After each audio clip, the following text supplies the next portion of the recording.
السلام عليكم، ايه الاخبار؟ عاملين ايه؟ النهارده انا جايب لكم فيديو كده. بعض الناس هتفتكر ان الفيديو ده وهتشوف ان الفيديو ده غريب جدا، فيديو غير اعتيادي كده.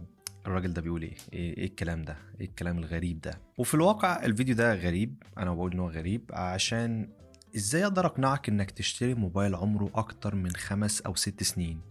هل ممكن تتقبل الفكرة دي ولا لا؟ وده اللي هنتناقش فيه في فيديو النهاردة. هل موبايل عمره 5 سنين أو 6 سنين قابل للشراء في 2023؟ وهنا أنا بتكلم على الآيفون 8. الآيفون 8 النسخة العادية، مش البلس ومش أي حاجة تانية. وخلينا نشوف مع أسعار موبايلات اليومين دول، هل الموبايل ده فعلا يستاهل إنك تشتريه ولا لأ؟ مبدئيا في كام نقطة كده خليني أقولك إن الموبايل ده مميز جدا جدا جدا فيهم. وهنا انا بتكلم على الايفون 8 مستعمل يوزد، مش بتكلم على الموبايل ده جديد واي حاجه من الحاجات دي. انا بتكلم ان الموبايل ده انت حابب تشتريه، معاك حوالي 4 ل 5000 جنيه، عايز تشتري موبايل ايا يكن بقى الموبايل ده يوزد ولا جديد ولا اي حاجه. الاربع او 5000 جنيه دول تستفاد بيهم ازاي؟ ايه افضل قيمه ممكن تشتريها بالاربع او 5000 جنيه دول؟ تتفق او تختلف معايا، الايفونات من اجمل الموبايلات اللي موجوده الى الان، من ساعه ما اتنشأت او من ساعه بدايتها الى الان تعتبر من اجمل وافضل وارقى الموبايلات. يعني ايه ارقى الموبايلات؟ الايفونات تعتبر دائما موبايلات فلاج شيب، موبايلات رائده، فبالتالي انت بتاخد هنا افضل خامات متاحه. مثال بسيط، الايفون 8 ده موبايل باربع او 5000 جنيه مستعمل. عندك هنا الموبايل هنا جاي بخامات بريميوم وهاي اند جدا. الموبايل ده جاي من الازاز والمعدن. عندك هنا فريم الموبايل جاي من المعدن، عندك هنا ظهر الموبايل جاي من الازاز. الموبايل ده كمان مقاوم للمياه والاتربه زي الموبايلات الفلاج شيب تماما.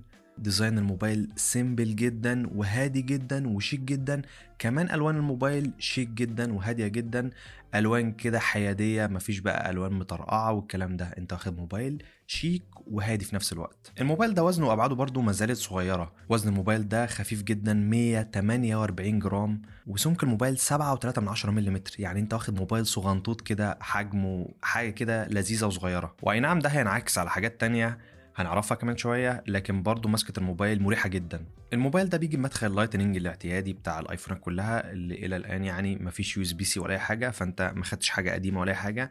انت زيك زي اي ايفون موجود حاليا، معاك لايتنينج عادي، مدخل لايتنينج. كمان الموبايل ده بيجي بستيريو سبيكر. الموبايل ده جاي بسماعتين، يعني عندك السماعه السفليه مع سماعه المكالمات بتشتغل، بتديك تجربه صوتيه ممتازه جدا، تجربه صوتيه محيطيه وكويسه جدا، والنقاء بتاعها رائع. ودي حاجة برضو مش عايز اقولك انها صعبة شويتين انك تاخدها في موبايل اندرويد جديد في الفئة السعرية من 4 ل 5000 جنيه. دلوقتي كانت موجودة زمان وكانت بتنزل موبايلات كتير زمان بستيريو سبيكر والكلام ده، لكن حاليا الاسعار اختلفت تماما. مفيش كلام تاني نقدر نقوله عن ديزاين الموبايل، لانه زي ما قلت لك حاجة كده هادية وسيمبل وصغيرة، مفيش اي دوشة ولا حاجات كتير. خلينا نتكلم بقى على شاشة الموبايل.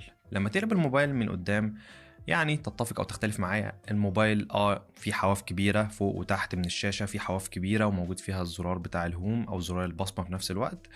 لكن على الايفون ده وعلى السعر ده انا شايف انها حاجه مش مؤذيه اطلاقا، وحاجه سهل جدا انك تتعود عليها، ومش حاجة اللي هي بشعة أو حاجة تحسسك إن الموبايل شكله رديء وسيء معاك. على الفئة السعرية دي أنا متقبل ديزاين الموبايل ومتقبل ديزاين شاشة الموبايل عادي جدا. حتى لو أنت مش متقبل الموضوع ده، أنت ممكن تعتبر إن دي نقطة أو دي عيب في الموبايل، يعني مقارنة بموبايلات اليومين دول اللي هي بتيجي بالووتر دروب نوتش والكلام ده. أيوة مش هقول لك الهول بانش والكلام ده، لأن أنت مش هتاخد هول بانش والكلام ده في الفئة السعرية بتاعت 4000 جنيه، هتاخد ووتر دروب نوتش وحواف برضه كبيرة وحاجات زي كده. فالموضوع ما اختلفش كبير قوي يعني. اما عن الشاشه نفسها، فالموبايل ده بيجي بشاشه صغيره نوعا ما، شاشه بمقاس 4.7 بوصه. الشاشه دي جايه بدقه اتش دي بلس، جايه بكثافه بكسلات 1334 بكسل، وبالتالي برضه اقدر اقول لك ان شاشه الموبايل ده من الشاشات المميزه جدا في الفئه السعريه دي. ازاي يا عم اتش دي بلس وشاشه مميزه وانت بتتكلم ازاي؟ يعني شاشه الموبايل ده اتش دي بلس، انت مش هتاخد برضه شاشه اعلى من اتش دي بلس اي بي اس ال سي دي في الفئه السعريه دي، او شاشات ابل بشكل عام. الشاشات الاي بي اس عند ابل افضل بكتير من الشاشات الاي بي اس اللي موجوده في الفئه الاقتصاديه، او الشاشات اللي هي بتكون في سعر 3 و4 و5000 جنيه. الشاربنس والوضوح بتاعها كويس جدا جدا على فئه سعر الموبايل ده. هي مش حاجه واو، مش شاشه اموليد ومش شاشه يعني فول اتش دي بلس ولا الكلام ده، لكنها هتأدي الغرض تماما. شاشه كويسه مقارنه باي شاشه موبايل ب 3 4000 جنيه اتش دي بلس برضو، هتلاقي فرق كبير وواضح لشاشه الايفون 8. وطبعا مش محتاج اقول لك ان الشاشه دي جايب ريفريش ريت 60 هرتز، يعني ما فيش الكلام ده اصلا. الايفونات اللي هي الحديثه هي اللي بس بدانا نشوف فيها ريفريش ريت عالي. كل شاشات الايفونات حتى لو كانت اموليد او ايا يكن نوعها جايه برضو ب 60 هرتز، فالموبايل هنا جايب شاشه بريفريش ريت 60 هرتز. وبرضو مش محتاج اقول لك انك في الفئه السعريه دي برضو مش هتاخد اعلى من 60 هرتز كموبايل اندرويد. واما عن البصمه فيعني مش هنقدر نقول ان في اختلافات. بصمه الموبايل عاديه جدا، بصمه في زرار الباور او في الزرار بتاع الهوم زي اي موبايلات الاندرويد الموجوده في الفئه السعريه دي، مفيش اختلاف يعني، ومفيش حاجه مميزه هنا. خلينا نتكلم بقى على النقطه الجوهريه فعلا في الموبايل ده، والنقطه اللي حرفيا ممكن تخليك تستغنى عن اي موبايل اندرويد وتروح للموبايل ده عشانها بس، وهي معالج وأداء الموبايل. الموبايل هنا بيجي بمعالج شركة أبل ال A11 بايونيك. يعني ايه الكلام ده؟ سيبك من الاسم وكل الكلام ده. الموبايل برضو هنا بيجي ب 2 جيجا رام، 64 ذاكرة داخلية او 256 ذاكرة داخلية، فبالتالي اقل اوبشن في الموبايل ده هو 64، ودي حاجة كويسة جدا. برضو ما تستقلش عدد الرامات، الاداء هنا مختلف تماما. الموبايل هنا وصل له iOS 16 اللي واصل لجميع الاجهزه الى الان، احدث نظام موجود واحدث نظام اطلقته شركه ابل عادي جدا. اي نعم الموبايل التحديثات هتقف عنه قريب جدا، لكن ما زال برضه واصل له اخر تحديث. عندك هنا اخر تحديث وصل لكل الايفونات موجود معاك على موبايل من 5 سنين مثلا، فدي حاجه برضه كويسه جدا. كل ده كلام ملوش اي لازمه وملوش اي معنى. تعال نتكلم على الاداء الحقيقي.